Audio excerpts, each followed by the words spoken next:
তো বন্ধুসকল মই প্ৰতিটো ভিডিঅ'ত কমেন্ট সেকশনত প্ৰায় দেখি আছো যে বড়োলেণ্ড ইউনিভাৰ্চিটি বিএড এন্ট্ৰেন্স এক্সামৰ ৰিজাল্ট কেতিয়া দিব আৰু মই আপোনালোকক জনাইছিলো যে যোৱাকালি অৰ্থাৎ 7 আগষ্ট তাৰিখে দিয়া কথা মই আপোনালোকক জনাইছিলো কিন্তু 7 আগষ্ট তাৰিখে দিয়া নাই আৰু আজি মই খবৰ লৈছো বড়োলেণ্ড ইউনিভাৰ্চিটিয়ে কেতিয়া বিএড এন্ট্ৰেন্সৰ ৰিজাল্ট দিব আৰু লগতে মই আপোনালোকক এই ভিডিঅ'তে জনাম যে বড়োলেণ্ড ইউনিভাৰ্চিটিত এডমিশন লবলৈ হলে আপোনালোকে এনসিএল সাৰ্টিফিকেটটো কম্পালসৰি নেকি বা আপোনালোকৰ যেটো মাইগ্ৰেচন সাৰ্টিফিকেট নোহোৱাকৈ এডমিশন লব পাৰিবনে নাই সম্পূৰ্ণ কথা অৰ্থাৎ বড়োলেণ্ড ইউনিভাৰ্চিটি এফিলিয়েটেড কলেজ হওক বা ইউনিভাৰ্চিটি কেম্পাছত হওক যদি বিএড এডমিশন লবলৈ বিচাৰে তেতিয়াহলে আপোনালোকৰ কি প্ৰসিডিউৰ ফলো কৰিব লাগিব কি প্ৰসেস কেনেকুৱা ধৰণে আপোনালোকে এডমিশন পাব সম্পূৰ্ণ কথা মই আপোনালোকক এই ভিডিঅ'ত জনাবলৈ গৈ আছো তো বন্ধুসকল ভিডিঅ'টি হ'বলৈ গৈ আছে বহুত ইনফৰমেটিভ ভিডিঅ'টি হেহলৈকে চাব তো বলক আজি মূল ভিডিঅ'টিলৈ আমি আগবাঢ়ো তো বন্ধুসকল প্ৰথমতে মই আপোনালোকক জনাই দিওঁ যে বড়োলেণ্ড ইউনিভাৰ্চিটিয়ে বিএড এন্ট্ৰেন্সৰ ৰিজাল্ট কেতিয়া দিব তো বন্ধুসকল মই আজি খবৰ কৰি গম পালো যে বড়োলেণ্ড ইউনিভাৰ্চিটিয়ে বিএড এন্ট্ৰেন্স এক্সামৰ যে ৰিজাল্ট হেতু তেওঁলোকে 12 তাৰিখৰ আগত পাবলিশ কৰিব হয় তেওঁলোকে 10 তাৰিখ নতুবা 12 তাৰিখে পাবলিশ কৰিব ইয়াৰ কিছু হালহলনি ঘটিব পাৰে তেওঁলোকৰ কথা কিন্তু 10 তাৰিখে যদি নহয় তেতিয়ালে 12 তাৰিখে তেওঁলোকে পাবলিশ কৰাৰ কথা কৈছে তো আপোনালোকে নিশ্চিন্ত মনে থাকক অহা 10 নতুবা 12 তাৰিখে আপোনালোকে ৰিজাল্ট পাব পাৰে অৰ্থাৎ এই দুদিনত তেওঁলোকে ৰিজাল্ট পাবলিশ কৰাৰ কথা কৈছে তো 10 তাৰিখে যদি নিদিয়ে 10 যদি কিবা কাৰণত নিদিয়ে গৈ বা কিবা কাৰণত যদি অসুবিধা হয় তেওঁলোকে 10 তাৰিখে নিদিব 12 তাৰিখে তেওঁলোকে পাবলিশ কৰিব যেহেতুকে 11 তাৰিখ দেওবাৰ তো 12 তাৰিখৰ আগত তেওঁলোকে বা 12 তাৰিখৰ ভিতৰত তেওঁলোকে ৰিজাল্টটো পাবলিশ কৰিব তো আপোনালোকে 10 বা 12 তাৰিখলৈ ওয়েট কৰিব লাগিব 12 তাৰিখৰ ভিতৰত তেওঁলোকে ৰিজাল্টটো পাবলিশ কৰিব আৰু ৰিজাল্টৰ যি প্ৰসিডিউৰ মই আপোনালোকক আগতে জনাইছিলো যে যেসকলে 40 নম্বৰৰ ওপৰত পাব তেওঁলোকে হে কোৱালিফাই কৰিব যেনেকৈ গুৱাহাটী ইউনিভাৰ্চিটিত জেনাৰেল ক্যান্ডিডেট সকলৰ কাৰণে 60 মাৰ্কস লাগে বা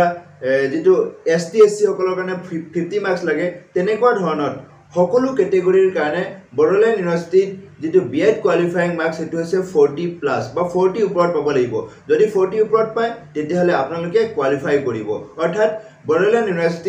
ইউনিভাৰ্চিটি কেম্পাছত আপোনালোকে কাউন্সেলিংৰ কাৰণে যাব পাৰিব তো এই যে কাউন্সেলিংৰ কাৰণে আপোনালোকে যাব হয় আপোনালোকে ইউনিভাৰ্চিটি কেম্পাছত যাব লাগিব কোনো ধৰণৰ এফিলিয়েটেড কলেজ বা আপোনালোকে লব বিচৰা ইনষ্টিটিউচনখনত কাউন্সেলিং নহয় আপোনালোকে ইউনিভাৰ্চিটি কেম্পাছত গৈ কাউন্সেলিং কৰিব লাগিব আৰু কাউন্সেলিংৰ দিনাখনেই আপোনালোকে সকলো ডকুমেন্টছৰ লগতে আপোনালোকৰ এডমিশন ফিজ পৰ্যন্ত লৈ যাব লাগিব আৰু তাত আপোনালোকে এটা কাউন্সেলিং ফৰ্ম থাকিব সেই কাউন্সেলিং ফৰ্ম আপোনালোকে ফিল আপ কৰিব লাগে আৰু কাউন্সেলিং ফৰ্মত আপোনালোকে সকলোখিনি ডিটেইলছ দিব লাগিব আপোনালোকৰ এডুকেশনাল কোৱালিফিকেশনৰ পৰা আদি কৰি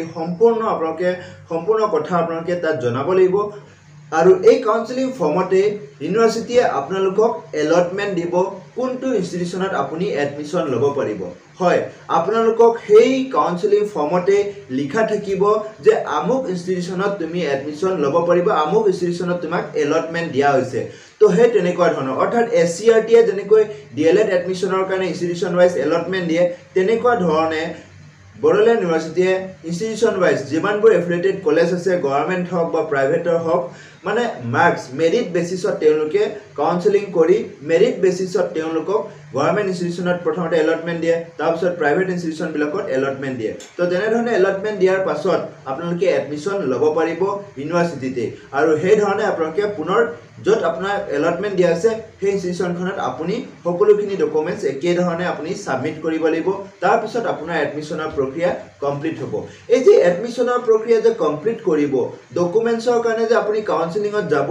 কি ডকুমেন্টছ লৈ যাব লাগিব তো সকলোখিনি ডকুমেন্টছটো নিবই যেহেতুকে এডুকেশনাল কোৱালিফিকেশনৰ সকলোখিনি ডকুমেন্টছ আপোনালোকক লাগিব পাছ সাৰ্টিফিকেট মাৰ্কশিটৰ পৰা আদি কৰি কিন্তু ইয়াত আটাইতকৈ গুৰুত্বপূৰ্ণ কথাটো হৈছে যে এনসিএল অৰ্থাৎ যিসকল ওবিসি ক্যাটেগৰীৰ শিক্ষাৰ্থী তেওঁলোকৰ বাবে এনসিএল কম্পালসৰি নেকি হয় বন্ধুসকল বড়োলেণ্ড ইউনিভাৰ্চিটিত NCL compulsory without NCL OBC ক্যাটেগৰীয়ে ওবিসি সিট লব নোৱাৰে এনসিএল আপোনালোকে প্ৰডিউস কৰিবই লাগিব এনসিএল অবিহনে ওবিসি ক্যান্ডিডেটে তাত কোনো ধৰণৰ ৰিজাৰ্ভেশন নেপায় তো হেতু কাৰণে এনসিএল আপোনালোকে কাউন্সেলিংৰ দিনাখন প্ৰডিউস কৰিব লাগিব অৰ্থাৎ ওবিসি এমওবিসি ক্যান্ডিডেট সকলে এনসিএল কাউন্সেলিঙৰ দিনাখন লৈ যাব লাগিব প্ৰত্যেক বছৰে ইউনিভাৰ্সিটিয়ে NCLৰ কাৰণে বা NCL কম্পালসৰি হেতু কাৰণে তেওঁলোকে নোটিফিকেশন এক্সট্ৰা কৈ জাৰি কৰে অৰ্থাৎ NCL নিবই লাগিব লগতে আপোনালোকক মই জনাই দিও মাইগ্ৰেশন সাৰ্টিফিকেটৰ কথা হয় বন্ধুসকল মাইগ্ৰেশন সাৰ্টিফিকেট অৰ্থাৎ যেহেতুকে বড়োলেণ্ড ইউনিভাৰ্সিটি যিসকলে বিএড এডমিশন লব বা যিসকল শিক্ষাৰ্থী তাৰ এফিলিয়েটেড কলেজ বিলাকত বিএড এডমিশন লবলৈ বিচাৰি আছে সেই প্ৰায়বোৰ শিক্ষাৰ্থী আদাৰ ইউনিভাৰ্সিটিৰ হয় সেই হেতুকে তেওঁলোকক মাইগ্ৰেশন সাৰ্টিফিকেটটো আটাইতকৈ প্ৰয়োজনীয় ডকুমেন্ট হৈ পৰিব বা তেওঁলোকে মাইগ্ৰেশন সাৰ্টিফিকেটটো প্ৰডিউস কৰিব লাগিব কিন্তু ইয়াত কথা হ'ল আপোনালোকে কাউন্সেলিঙৰ দিনাখন মাইগ্ৰেশন সাৰ্টিফিকেট নিব লাগিব নেকি হয় বন্ধুসকল যদি আপোনালোকে মাইগ্ৰেশন সাৰ্টিফিকেট ইতিমধ্যে লাভ কৰিছে তেতিয়াহলে আপোনালোকে ইউনিভাৰ্সিটিত কাউন্সেলিঙৰ দিনাখন দিব লাগিব কিন্তু যদিহে কাউন্সেলিঙৰ পৰ্যন্ত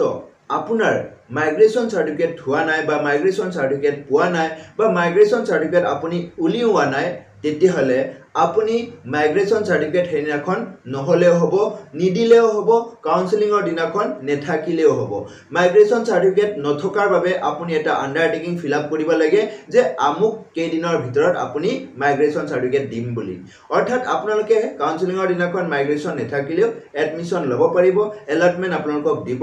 কেৱল মাত্ৰ আপুনি এটা কথা ক'ব লাগিব যে মই NCL ইমান দিনৰ ভিতৰত বা ইউনিভাৰ্সিটি আপোনালোকক বান্ধি দিব যে উইদিন ইমান ডেজৰ ভিতৰত আপোনালোকে মাইগ্ৰেশন সাৰ্টিফিকেট সাবমিট কৰিব লাগিব বুলি তো বন্ধুসকল এইটো আছিল আপোনালোকৰ ডকুমেন্টস বা কাউন্সেলিঙৰ প্ৰসেস বা এডমিশন কেনেকৈ ল'ব তো বন্ধুসকল মই আপোনালোকক আগৰ ভিডিঅ'বিলাকত জনাইছিলো যে বড়োলেণ্ড ইউনিভাৰ্সিটিৰ যেটো ফিজ বাকি যিমানবোৰ ইউনিভাৰ্সিটিৰ বিএড এডমিশনৰ যে ফিজ আছে তাতকৈ বহুত কম অৰ্থাৎ আপোনালোকে 14000 15000 টকাত আপোনালোকে ইয়াত বিএড এডমিশন ল'ব পাৰিব যেহেতুকে বড়োলেণ্ড ইউনিভাৰ্সিটিৰ যিবিলাক এফিলিয়েটেড প্ৰাইভেট গভৰ্ণমেণ্ট ইনষ্টিটিউচন হয় য'ত আপোনালোকে কম টকাত বিএড এডমিশন ল'ব পাৰিব ম্যাক্সিমামৰ পৰা ম্যাক্সিমাম গভৰ্ণমেণ্ট ইনষ্টিটিউচন বিলাকত আপোনালোকে 15000 টকাৰ ভিতৰত এডমিশন ল'ব পাৰিব আৰু যিবোৰ প্ৰাইভেট আছে তাত 50 70 80 কে গৈ পায় কিন্তু গভৰ্ণমেণ্টত ফিজ বহুত কম এজ কম্পেয়াৰ টু আদাৰ ইউনিভাৰ্সিটি তো বন্ধুসকল তেতিয়াহলে আপোনালোকে যদি বড়োলেণ্ড ইউনিভাৰ্সিটি এন্ট্ৰেন্স এক্সাম দিছে ৰিজাল্টৰ কাৰণে আপোনালোকে আৰু 3 দিন ওয়েট কৰিব লাগিব যদি 10 তাৰিখে দিয়ে তেতিয়াহলে 10 তাৰিখত পাই যাব যদি 10 তাৰিখে কিবা কাৰণত তেওঁলোকে পাবলিশ নকৰে তেতিয়াহলে 12 তাৰিখে তেওঁলোকে পাবলিশ কৰিব তো বন্ধুসকল তেতিয়াহলে এইটো আছিল আজিৰ ভিডিও আশা কৰিছো মই আপোনালোকক এই ভিডিওটিৰ জৰিয়তে কিছু হলেও এটা ইনফৰমেটিভ তথ্য জনাবলৈ সক্ষম হৈছো আৰু এই ভিডিওটি আপোনাক যদি হসাকৈ উপকৃত কৰিছে যেন অনুভৱ হৈছে তেতিয়াহলে লাইক শেয়াৰ কমেন্ট কৰাৰ লগতে এনে ধৰণৰ ইনফৰমেটিভ ভিডিও পাই থাকিবলৈ মোৰ এই চেনেলটি এতিয়া পৰ্যন্ত যদি সাবস্ক্ৰাইব কৰা নাই সাবস্ক্ৰাইব কৰি মোক আগলৈ এনে ধৰণৰ নতুন নতুন ভিডিও বনোৱাত প্ৰেৰণা যোগাব বুলি মই আশা ৰাখিলো আৰু এই ভিডিওটি হেগলৈকে চোৱাৰ বাবে আপোনাক অশেষ ধন্যবাদ জয় আই অসম।